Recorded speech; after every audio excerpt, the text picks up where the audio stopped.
Egy könyv, amelynek a lefordításáért emberek az életüket adták, amely a mai napig globális bestseller, és amelyről Jordan Peterson azt mondta, hogy a nyugati civilizáció alapdokumentuma. A Bibliáról van szó.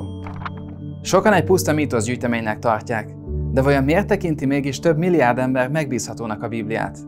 5 érvet mondok. Az első a könyv belső egysége. A Bibliát 3 kontinensen, 3 különböző nyelven és körülbelül 1500 éven keresztül írták.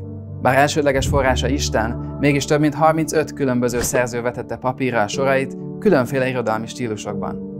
Az írók között találunk prófétát, hadvezért, királyt, pásztort, halászt, vámszedőt, sőt még orvost is. Ezzel együtt a Biblia egy egységes üzenetet ad át. Isten megváltás tervének a fokozatos kinyilatkoztatását. Ez abból is látszik, hogy a könyvek több 10 000 alkalommal hivatkoznak egymásra, egy átfogó szerves egységet alkotva. A második érv a fennmaradt kéziratokhoz kapcsolódik.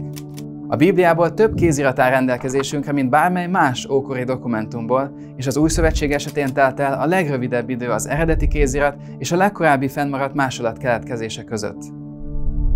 Tudtad például, hogy Arisztotelész poétikájából csupán 49 másolat maradt fenn, és ezek is az eredetihez képest 1400 évvel későbbről származnak? Julius Cézár gal háborúiról is csupán 9-10 kézirat tanúskodik, amelyek 1000 évvel későbbiek. Sőt, Tukudidész írásaiból is mindössze 8 tekers maradt ránk, amelyeket az eredeti után 1300 évvel később írtak. Még Homérosz Iliászából is csak 1757 példányunk van.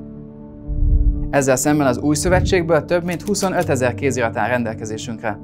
Ráadásul Jézus életét és az apostoli leveleket már az első században lejegyezték, és a jelenlegi kézirataink ennél csupán 250-300 évvel későbbre datálhatók.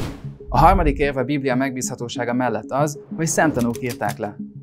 Mert nem kitalált meséket követve ismertettük meg veletek a mi Urunk Jézus Krisztus hatalmát és megjelenését, hanem úgy, hogy szemtanúi voltunk Isteni fenségének, írja Péter apostol. A korintusiakhoz írt levélben Pál is leírja, hogy sokan, akik szemtanúi voltak Jézus feltámadásának, még éltek levelének megírásakor. A nyilvános felolvasásra szánt leveleket ezek az emberek könnyedén megcáfolhatták volna, ha hamisak lettek volna. Negyedrészt a Biblia fontos tartalmi egységeit külső források is megerősítik. Olyan nem keresztény szerzők, mint Tacitus, Josephus Flavius vagy éppen ifjabb Plinius megemlítik írásaikban, hogy Krisztust Poncius Pilátus ítélte halálra, hogy harmadnapra feltámadt, hogy csodákat tett, és hogy a keresztények istenként imádták. Régészeti ásatások szintúgy a bibliai történetek hitelességét igazolják. Megtalálták például a leplet, amelybe Jézus testét helyezték, illetve egy Julius Augustust, a Jézus élete alatt uralkodó egyik római császárt ábrázoló érmét is. De szintén találtak egy Góliát nevet viselő cserépfeliratot és Noé bárkájának állítólagos helyét, valamint Jerikó városát is azonosították. Sok más leletet is felfedeztek, de talán ezek közül a legjelentősebb az Ószövetség számos könyvét tartalmazó holttengeri tekercsek, amelyek közel 100%-ban megegyeznek a felfedezés pontjáig legrégebbinek gondolt 1000 évvel későbbi kéziratokkal. Határozottan kijelenthetjük, hogy mindeddig nem történt olyan régészeti felfedezés, amely a Biblia bármely részét megcáfolta volna, mondta Nelson Glueck, neves bibliai régész.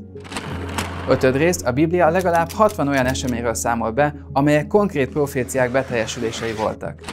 Kiemelendő a 22. Zsoltár, amelyben Dávid király Krisztus keresztre feszítését írja le megdöbbentő részletességgel, körülbelül 1000 évvel Krisztus születése előtt. Ez azért figyelemre méltó, mert ekkor még nem létezett ez a kivégzési módszer. Ezen kívül az Ószövetség előre kijelentette többek között Jézus születésének a helyét és időpontját, hogy szűztől fogan, hogy Júda törzséből fog származni, hogy Szamárháton fog belépni Jeruzsálembe, hogy el fogják árulni, hogy fel fog támadni, és még azt is, hogy a keresztrefeszítéskor 12 és 3 óra között sötétségbe borul Jeruzsálem. Összességében tehát elmondható, hogy a Biblia egy megbízható történelmi dokumentum együttes, amely nem véletlenül állta ki az idő próbáját. Bakos Marcell, az Axioma munkatársa.